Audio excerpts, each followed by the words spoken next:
Dolzine.com here. This is a video on replacing the outer tie rod ends on a 2000 F150.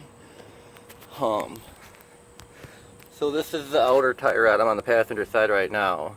You're probably going to want to do an alignment after this. So right now I'm taking off this lug nut.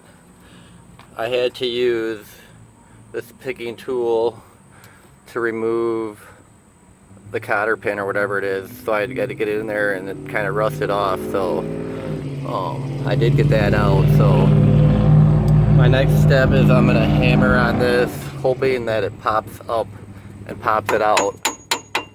Might have to use two hands, but then I'm gonna have to take that lug nut out and then mark where that is so I know to put the new one in to the right length. So I got to get this thing out of here. It's got like a tapered end, so it's got to go up. So they say if you just hammer on this, it should pop it up. So see if that works.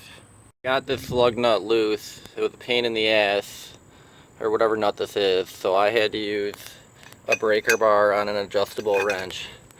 So right now it goes in like that. So it's pointing down. So I'm counting the rotations that I need to screw in the new one. So it's pointing down. 1, 2, 3, 4, 5, 6, 7, 8, 9, 10, 11, 12, 13, 14, 15, 16, 17,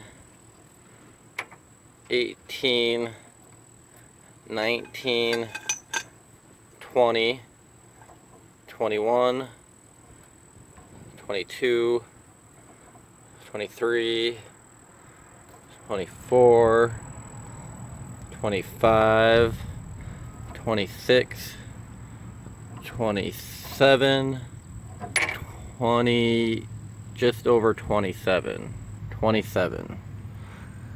So then compare it to the new one. There's the old one. This fell off, this rubber boot. So then there's the new one. Looks pretty close. So I'm gonna count 27 going back in then with this.